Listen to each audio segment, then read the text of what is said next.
देव त्वमेव सर्वं मम देव।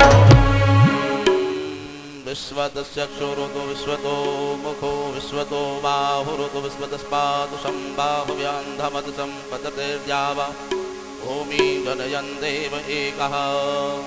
ॐ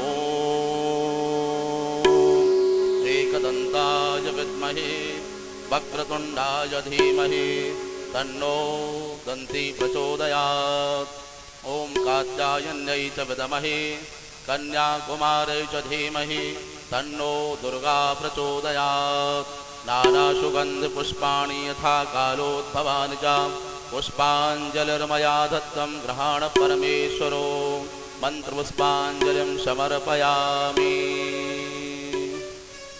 बोले श्री भागवत महापुराण की, श्री कृष्ण कन्हैया लाल की, श्री पूज्य गुरुदेव भगवान की, श्री वेदव्यास जी महाराज की, सनातन धर्म की जय जय श्री राधे। बड़े ही सौभाग्य का विषय है। परम वंदनीय, प्रातः स्मरणीय, परम पूजनीय हमारे काकरा ग्राम में विराजमान दिव्य विभूति महंत श्री जुगल किशोर जी महाराज के परम सानिध्य में पावनमय श्रीमद् भागवत महापुराण की कथा वृंदावन से पधारे श्री जुगल किशोर जी महाराज के मुखारबिंद से आप सभी पावनमयी कथा को श्रवण कर रहे हैं और हम सब धन्य हैं। पावनमयी कथा श्रवण करने का हमें सौभाग्य प्राप्त हो रहा है। तो आज तृतीय दिवस की कथा में समय का सदुपयोग सभी करें। समय से सभी को सूचित भी किया गया है कि ठीक 1 बजे कथा प्रारंभ हो जाती है। तो भगवान श्री राघवेंद्र सरकार के और भगवान श्री बालकृष्ण महाराज भगवान की कृपा से हमें इस शुभ अवसर प्राप्त हो रहा है। तो सभी समय का विशेष ध्यान रखते हुए ठीक 1 बजे कथा पांडाल में पधार जाएं और कथा श्रवण कर अपना मानवीय जीवन धन्य बनाएं। पूज्य श्री हमारे बीच विराजमान हो चुके हैं। तो आप सभी कथा पांडाल में पधार करके पावनमयी कथा श्रवण करें और अपना मानवीय जीवन धन्य करें। जय श्री राम।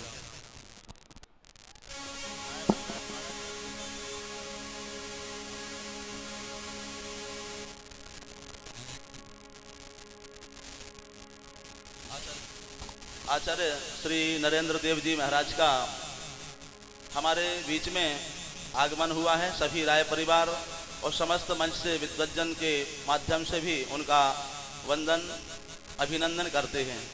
जय श्री राम।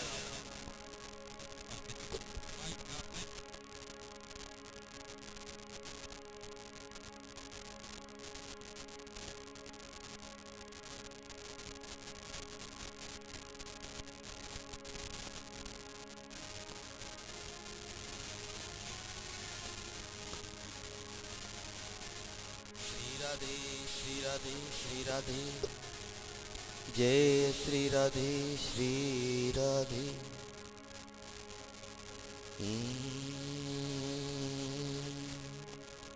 श्री गणेशाय नमः। श्री सरस्वत्यै देव्यै नमः। श्री परम गुरु चरण कमलेभ्यो नमः।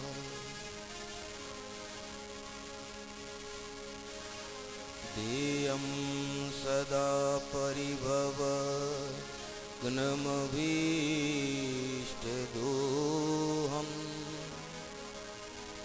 तीर्थास्पदं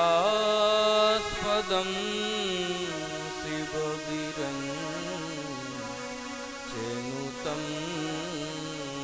शरण्यं भृत्यार्तिहं प्रणतपाल भवाब्धिपोतं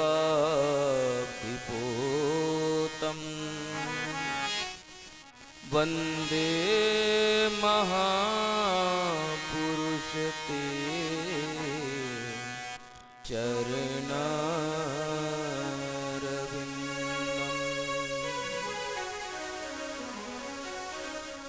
बंसी विभूषित करान नवनीरदाभा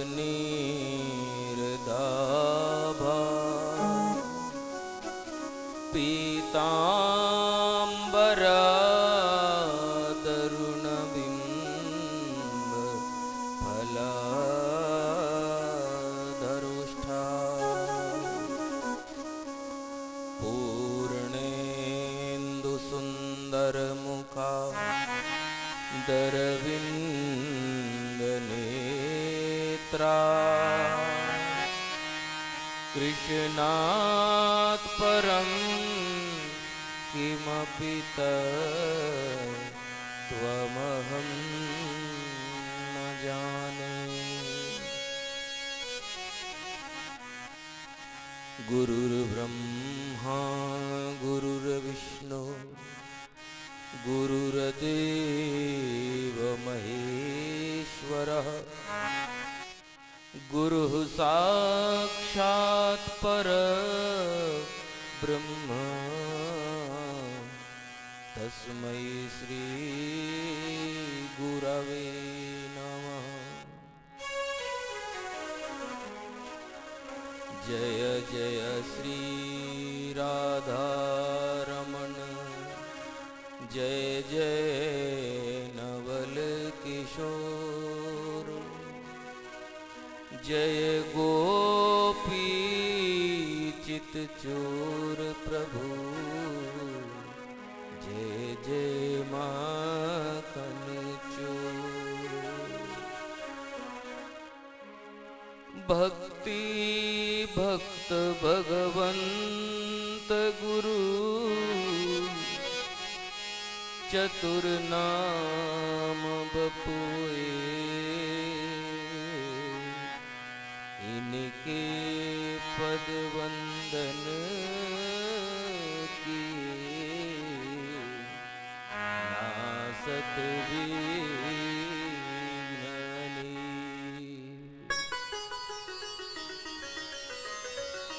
बोलिए वृंदावन बिहारी लाल की जय। भागवत महापुराण की जय। सद्गुरुदेव भगवान की जय। श्री सुकाचार्य भगवान की जय। वेद व्यास भगवान की जय। श्री हनुमान जी महाराज की जय। हर सिद्धि माई की जय। जगदम्बे मात की जय। सप्ताह ज्ञान यज्ञ की जय। नमः पार्वती पतये हर हर महादेव। जय जय श्री राधे।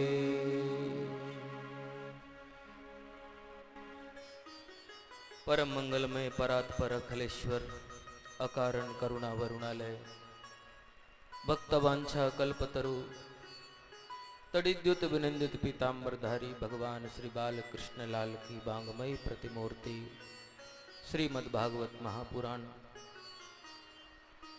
रसिक शेखर चक्र चूड़ामणि जितेंद्रिय सर्वभूत हृदय आचार्य श्री सुखदेव जी महाराज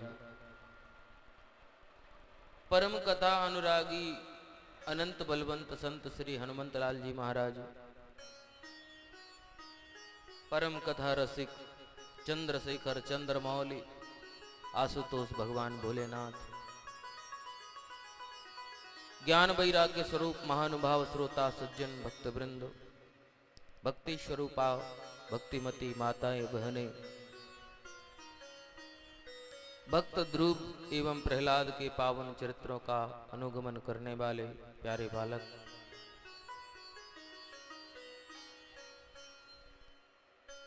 यज्ञाचार्य परम श्रद्धेय श्री राजेंद्र पांडे जी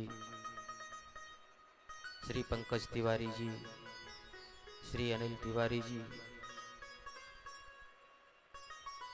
और दमोह से पधारे हमारे अभिन्न हृदय आचार्य श्री नरेंद्र देव भारद्वाज जी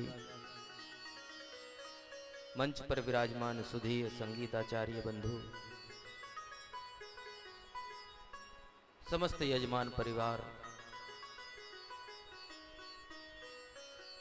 और आप सभी के हृदय में विराजे परमात्मा के श्री चरणों में कोटि कोटि नमन करते हुए श्रीमद् भागवत सप्ताह ज्ञान महायज्ञ के आज तृतीय दिवस की कथा में हम प्रवेश करते हैं। परम पूजनीय प्रातः स्मरणीय सद्गुरुदेव परमहंस संत श्री जुगल किशोर जी महाराज के पावन सानिध्य में उनके परम आशीर्वाद से श्रीमद् भागवत सप्ताह ज्ञान यज्ञ एवं हमारे समस्त कार्यों को जो है पूर्णता प्राप्त हो, उनका आशीर्वाद हम पर सदा बना रहे, ऐसी कामना के साथ कथा के पूर्व में 2 मिनट बड़े भाव के साथ में भगवान नाम संकीर्तन, उसके पश्चात आगे की कथा। जय जय राधा रमन हरि बोल, जय जय राधा रमन हरि बोल, जय जय राधा रमन हरि बोल, जय जय राधा रमन हरि बोल, जय जय राधा रमन हरि बोल, जय जय राधा रमन हरि बोल, जय जय राधा रमन हरि बोल, जय जय राधा रमन हरि बोल, जय जय राधा रमन हरि बोल, जय जय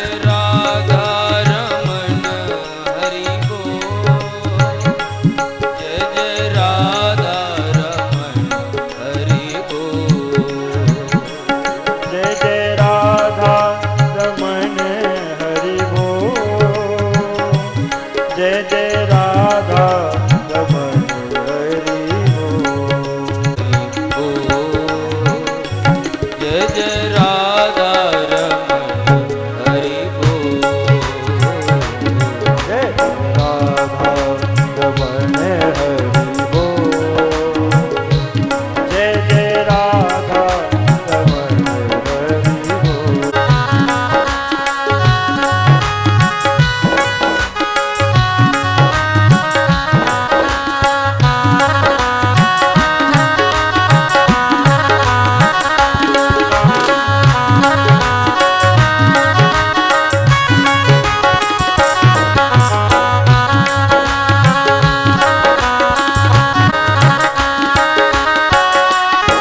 जय राधा जय राधा रमन हरि बोल,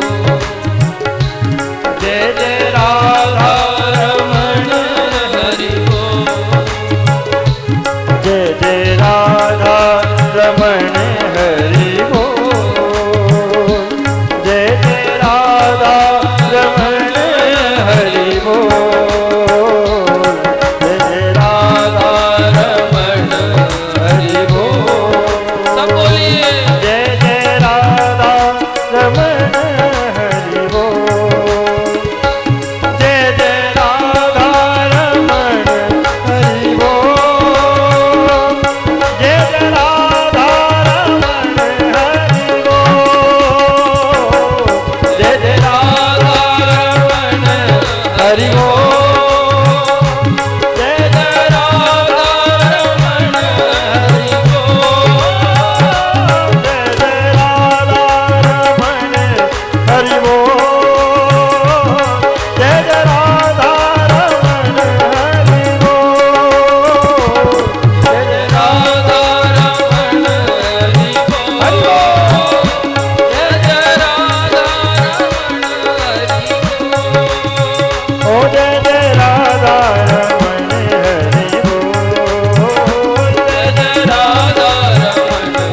द्वारिकानाथ की जय।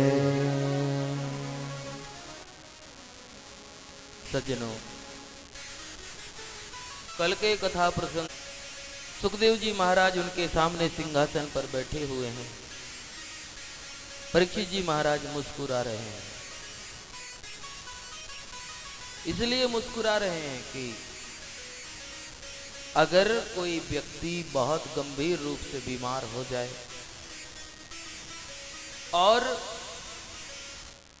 उस बीमार व्यक्ति को अचानक से कोई खतरनाक बीमारी आ जाए, समझ लो हार्ट अटैक आ जाए, और वह बहुत दूर कहीं पड़ा हुआ है और वह अचानक दर्द से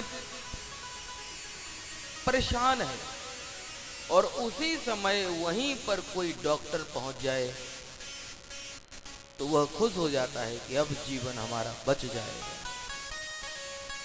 मुस्कुरा रहे हैं सुखदेव। अब तो 7 दिन तो क्या, मुझे फर्क नहीं पड़ता कि 7 दिन में मरूं या 1 दिन में मरूं। अब मुझे भय नहीं है, क्योंकि व्यक्ति को भय इस बात का होता है कि कहीं मरने के बाद उसकी अधोगति ना हो जाए, मरने के बाद वह किसी ऐसी योनि में ना चला जाए, नरकों में ना चला जाए, यह भय रहता है। ये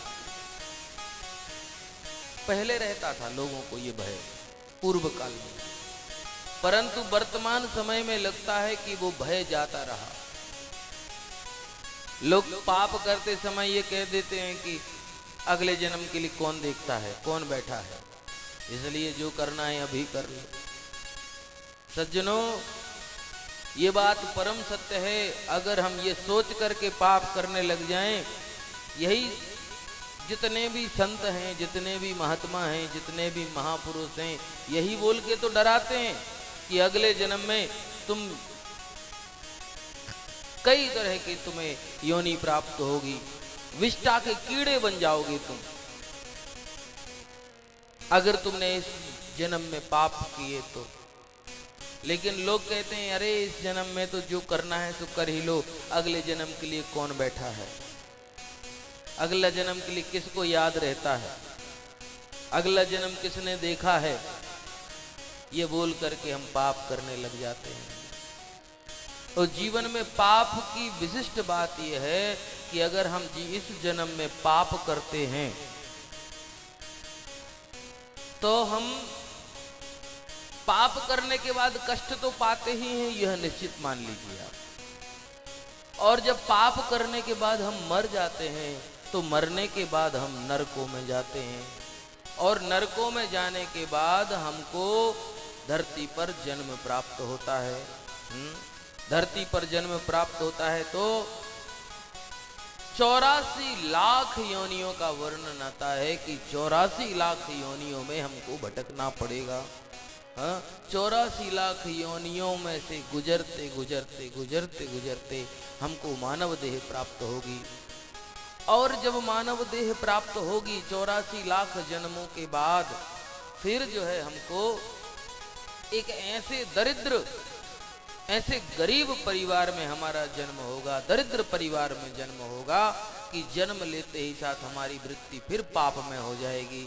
धन के अभाव में हम कई तरह के पाप करेंगे और पाप करते करते पुनः मरेंगे, और मरने के बाद फिर नरकों में जाएंगे, और फिर 84 लाख योनियों का भोग भोग कर हम मनुष्य बनेंगे, और फिर किसी दरिद्र परिवार में जन्म होगा, और फिर हम जीवन भर पाप करेंगे और फिर नरकों में जाएंगे। ये चक्र कभी बंद नहीं कर पाओगे तुम। अभी से सावधान हो जाना। अगर हमारे जीवन में पाप की वृत्ति है तो पाप की वृत्ति को अभी आज से ही हमें समूल नष्ट करना है। अगर ये सोचेंगे कि हम अगला जन्म किसने देखा, तो ये तो सच बात है, अगला जन्म किसी ने नहीं देखा, पर जो अगला जन्म होगा उसके बारे में अगर सुनेंगे तो कांप जाएगा तुम्हारा मन, तुम्हारी आत्मा कांप जाएगी।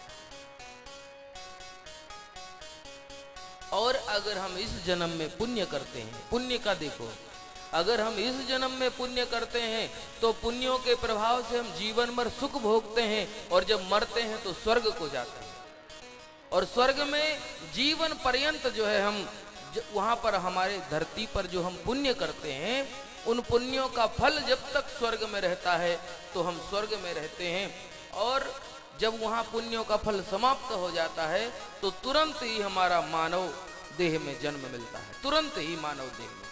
और किसी उच्च कुल में हमारा जन्म होता है, धर्मात्मा कुल में हमारा जन्म होता है, और जन्म लेते ही हम शुद्ध संस्कार सीखते हैं, और जब बड़े होते हैं तो जीवन भर दान करते हैं, पुण्य करते हैं, सत्कर्म करते हैं, और यह सब करते करते जब हम मरते हैं तो फिर हमें स्वर्ग मिलता है। और फिर जब हम स्वर्ग का फल पूरा भोग लेते हैं तो फिर हमें किसी धनाढ्य परिवार में पुनः जन्म मिलता है, और यह चक्र चलता रहता है। ये उनके लिए है जो जीवन में धर्म का आचरण करने वाले हैं, और धर्म कभी भी गलत काम करने के लिए प्रेरित नहीं करता आपको। धर्म कभी नहीं कहता कि आप जो है पापी बन जाएं, कि आप कोई पाप करें। अरे धर्म की शरण ग्रहण करोगे तो प्रत्येक पग पर आपको सरलता, सुखमय सब कुछ प्राप्त होता चला जाएगा। अगर आपको घना जंगल भी अगर कहीं मिल जाएगा, अगर आपने सत्कर्म करे हैं और आप वहां रास्ता भटक जाएंगे तो कोई ना कोई आपको रास्ता बताने के लिए वहां अवश्य पहुंच जाएगा। हम रास्ता में चलते हैं ना, और बड़ी लंबी यात्रा करनी, हमें 500 किलोमीटर दूर अपने वाहन से जा रहे हैं, पहली बार जा रहे हैं। अब रास्ते सीधा रोड है, परंतु कई जगह हमें मुड़ना पड़ता है, कई जगह तिराहे होते हैं, परंतु वहां पर बोर्ड लगा होता है या मील का पत्थर लगा होता है, तो हम मील के पत्थर को देख करके अथवा उस साइन बोर्ड को देख करके हम अपने गंतव्य मार्ग पर पहुंच जाते हैं। उसी तरह से जो बोर्ड लगा होता है, जो मील का पत्थर गड़ा होता है, जो हमें अपने गंतव्य का मार्ग निर्दिष्ट कर रहा है कि हमें किस दिशा में जाना है, तो समझ लो यही आपका धर्म है, यही आपके पुण्यों का प्रभाव है कि आप चलते चलोगे। कोई गुरु, कोई संत, कोई महात्मा, कोई सत्पुरुष आपको सदैव मार्ग प्रशस्त करने के लिए उस जगह पर तैनात मिलेगा। आपने अपने जीवन में कई तरह के इस तरह के बातें भी जीवन में देख लिए होंगे कि वहां पर कोई नहीं था आपकी मदद करने के लिए, कोई नहीं था आपकी सहायता करने के लिए, फिर भी कोई व्यक्ति वहां पहुंच गया और आपकी सहायता करी। वो संयोग नहीं था, बल्कि आपके द्वारा किए हुए पुण्यों का प्रभाव था कि आप मार्ग भटक ना जाएं कहीं। इसलिए ईश्वर किसी न किसी रूप में आपको मार्ग दिखाने के लिए उस जगह पर पहुंच जाते हैं। आज 7 दिन इनके पास समय है, परीक्षित जी के पास, और परीक्षित जी महाराज ने उनसे एक ही प्रश्न किया, महाराज अतः पृच्छामि संसिद्धिम योगी नाम परमं गुरुम पुरुषस्य यत् कार्यम म्रियमाणस्य सर्वदा। अतः पृच्छामि संसिद्धिम योगिनां परमं गुरुं पुरुषस्य यत् कार्यं म्रियमाणस्य सर्वथा। प्रश्न है कि शीघ्र मरने वाले व्यक्ति को क्या करना चाहिए? जिसको ये पता चल जाए कि अब उसके पास समय ज्यादा नहीं बचा है, तो ऐसी स्थिति में उसको क्या करना चाहिए? तो बोले ऐसी स्थिति में यहां पर सुखदेव स्वामी ने जब पहला अक्षर अपना मुख से बोला, पहली बात बोली, तो क्या बोलते हैं सुखदेव स्वामी कि भरियाने स्ते प्रश्न कृतो लोकहितं नृपः आत्मवित् सम्मतां पुंसां श्रोतव्यादिषु यः परः। वरीय नेसते प्रश्न, वरीय है आपका प्रश्न, प्रशंसनीय है आपका प्रश्न, श्लाघनीय है आपका प्रश्न। और कृतो लोकहितम नृप, हे राजन, तुम्हारे इस प्रश्न के द्वारा संसार का कल्याण होगा। ये लोकहित के लिए तुमने प्रश्न पूछा है। आपने व्यक्तिगत प्रश्न नहीं पूछा कि मुझे 7 दिन में मरने का श्राप लगा है तो मुझे क्या करना चाहिए। नहीं, आपने पूछा शीघ्र मरने वाले को क्या करना चाहिए। तो ये जो शीघ्र मरने की समस्या है, हे परीक्षित, ये केवल आपको नहीं अपितु सबको ये समस्या है। अरे तुम तो ऐसे हो कि जो कह सकते हो कि 7 दिन तक मुझे कुछ नहीं होगा, परंतु तुम्हारे अलावा तो संसार में कोई कुछ कह भी नहीं सकता कि मैं 7 दिन जीऊंगा भी।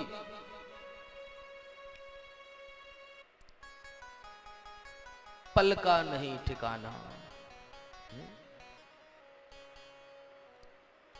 एक पल का ठिकाना नहीं।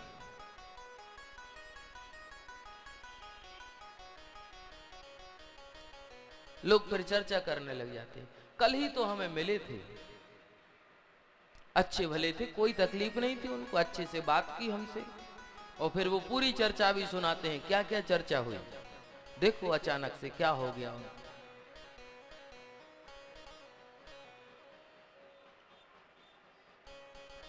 पल का ठिकाना नहीं, शीघ्र मरने की। और प्रतिदिन हमको यही सोचना चाहिए, हमारे जीवन का कोई ठिकाना नहीं। 2 बातन को याद रख, 2 बातन को याद रख, जो चाहत कल्याण। नारायण एक मौत को, दूजे श्री भगवान। एक मौत को याद रखो और दूजे भगवान को सदा स्मरण रखो, क्योंकि मौत तो आएगी ही आएगी। कोई संसार का व्यक्ति उसको रोक नहीं सकता। और ईश्वर की अगर हम याद करते रहेंगे तो ये पक्की बात है कि जो हमारी मौत आएगी ना, वो हमको दुख प्रदान नहीं करेगी, वो हमको कष्ट प्रदान नहीं करेगी, वो हमको सुख देगी। सुख कैसे देगी? अगर हम आपसे पूछे कि भैया बताओ 5 साल पहले आज के ही दिन आपने कौन से कपड़े पहन रखे थे? चलो 5 साल पहले तो ठीक है, 1 महीना पहले आज के दिन आपने कौन से कपड़े पहने? आपको याद है? किसी को याद नहीं। आपके जो पुराने कपड़े हुए थे, आपने उन कपड़ों को एक तरफ फेंक दिया। आपको क्या दुख हुआ उन कपड़ों को फेंकने पर? कपड़े पुराने हो गए तो फेंक दिया आपने, फट गए तो फेंक दिया, जीर्ण हो गए तो फेंक दिया। उसी तरह से जब हमने अपने पुराने कपड़े त्यागे और हमको दुख नहीं हुआ, उसी तरह तो ये आत्मा है, पुराना शरीर त्याग देती है। जब पुराना शरीर त्याग देती है ना, तो उसको बिल्कुल भी कष्ट नहीं होता, क्योंकि उसको अगला शरीर, उसको तुरंत दूसरा शरीर प्राप्त होना है, इसलिए वह दुख नहीं करती। आत्मा कभी दुख नहीं करती, इसलिए जो है कभी भी मरने का कष्ट। और जिस दिन ये पता चल गया, उस दिन हमारी मौत सहज और सरल हो जाएगी। फिर हमें मरने से डर नहीं लगेगा, मरने से भय नहीं लगेगा। परीक्षित जी महाराज मुस्कुराते हुए ये बात पूछ रहे हैं।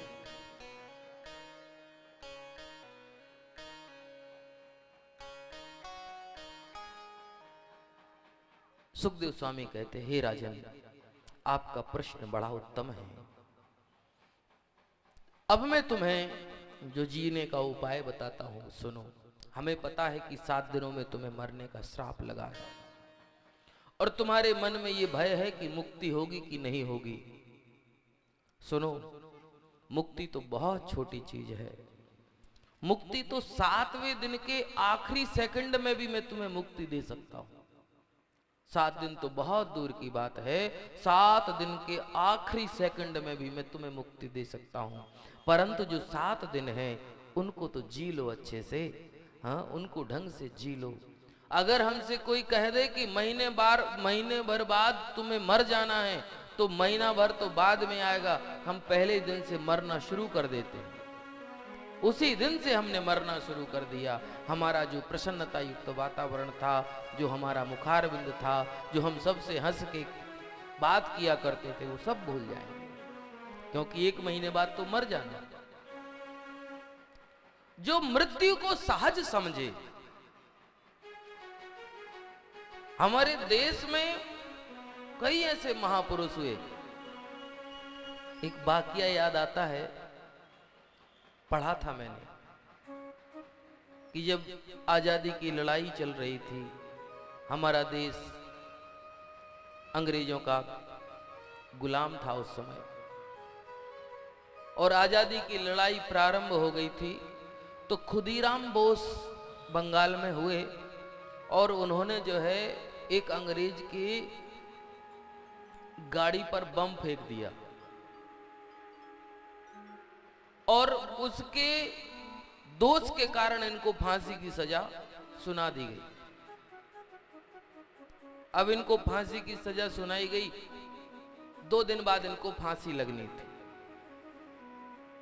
अब 2 दिन बाद इनको फांसी लगनी थी, तो इनको कहते हैं प्राचीन समय से, अंग्रेजों के समय में भी जो है पूरा ध्यान रखा जाता था, मरने वाले के खास रूप से ध्यान रखा जाता था। और खुदीराम बोस को पूछा कुछ खाने की इच्छा है क्या, तो उन्होंने कहा मूंगफली खाना है। तो जेल में मूंगफली की व्यवस्था कराई गई और खुदीराम बोस ने मूंगफली खाई, ऐसी दबा करके मूंगफली तोड़ी और तोड़ करके उसका दाना निकाला और वापस उसको ज्यों का त्यों दबा करके उसको बंद कर दिया। जो तोड़ करके निकाल लिया दाना वापस, और वापस उसको चिपका करके वहीं रखते जाते हैं। मूंगफली सारी खा ली और जो छिलके थे उनको आपस में जोड़ करके ताकत से चिपका दिया, तो वो ऐसे प्रतीत होता है कि वो अभी मूंगफली ज्यों के त्यों रखी है।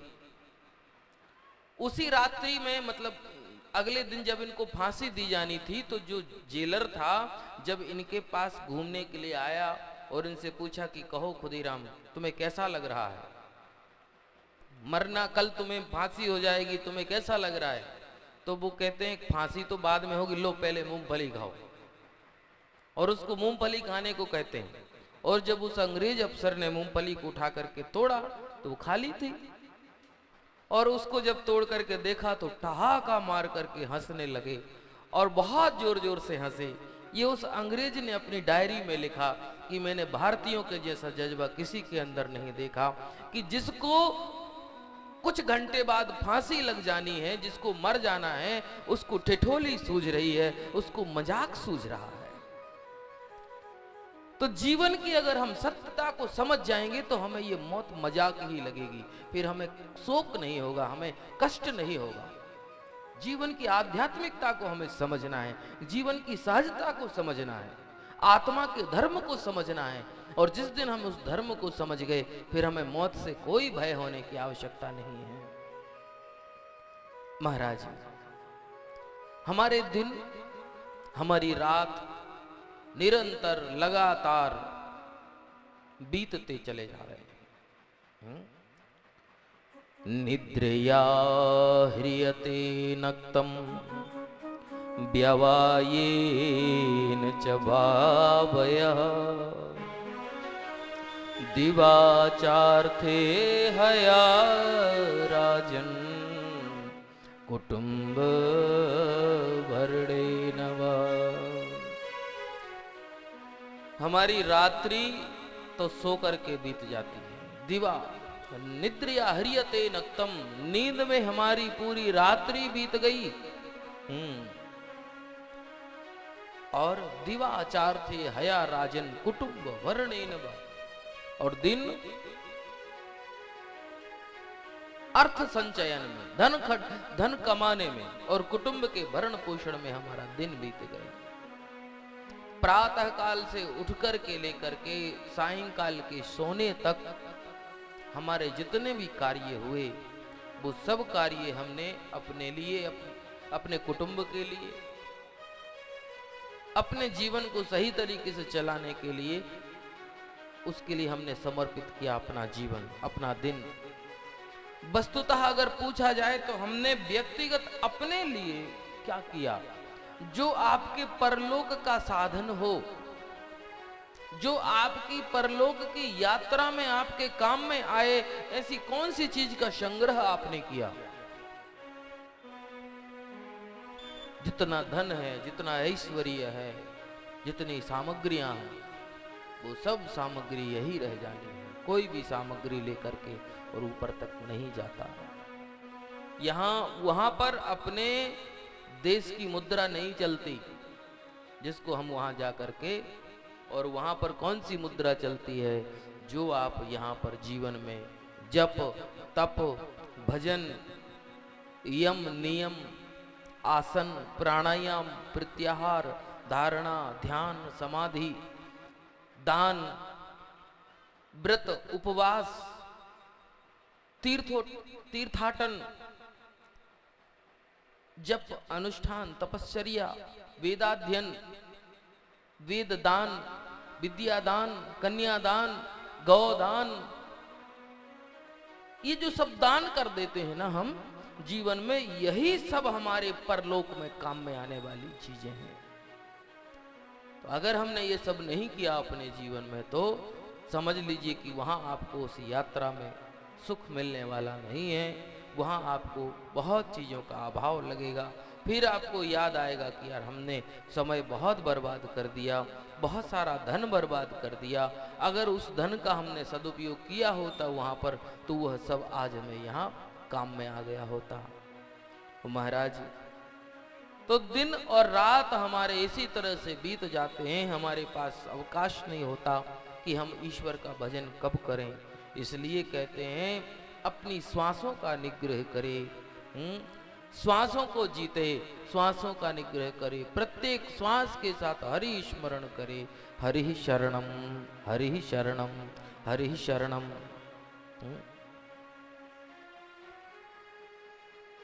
कुटुंब भरणेन वा, कुटुंब का भरण पोषण ये नहीं कहते। अच्छा, अभी पूज्य महाराज श्री से हमें आशीर्वाद मिल जाता है, सुबह सुबह जा करके उनके पास पहुंचते हैं, तो चर्चाएं चल रही थी कि गृहस्थ आश्रम सबसे श्रेष्ठ आश्रम है। जिस आश्रम से संसार के और जितने आश्रम हैं, चाहे ब्रह्मचर्य आश्रम हो, चाहे वानप्रस्थ आश्रम हो, चाहे सन्यास आश्रम हो, चारों मतलब तीनों आश्रम गृहस्थ आश्रम से ही पुष्ट होते हैं। और गृहस्थ आश्रम को चलाना मतलब जीवन में कई अनेक यज्ञ करने के बराबर फल प्राप्त होता है। परंतु यहां आकर के भूल नहीं जाना है कि हमारा जीवन तो यही है। गृहस्थ आश्रम के बाद हमारा भी आश्रम बदलना चाहिए। हमें गृहस्थी में ही नहीं पड़े रहना चाहिए, क्योंकि गृहस्थी में अगर हम सदैव पड़े रहे तो फिर अंत तो गत्वा सदा हमारी उपेक्षा होती रहेगी। जो हमको बड़ा सम्मान करने वाले थे, हमारे संतान, हमारी संतति, हमारे पुत्र, हमारे पौत्र, हमारी बहू, वो सब हमारी उपेक्षा करने लग जाएंगे। हमारे द्वारा जो है घर में बैठना, उठना, बोलना उनको पसंद नहीं आएगा। तो हम ही क्यों उपेक्षा के पात्र बने? हम अगर एक निश्चित समय तक प्रत्येक चीजों की बागडोर को अपने हाथ में रखें, और फिर जब हमें लगे कि हमारी संतान योग्य हो गई है, तो अपने पूरे कामों की बागडोर अपनी संतान को सौंपे और बस माला झोली ले माला ले करके बस भजन करना प्रारंभ कर दे। क्योंकि श्वास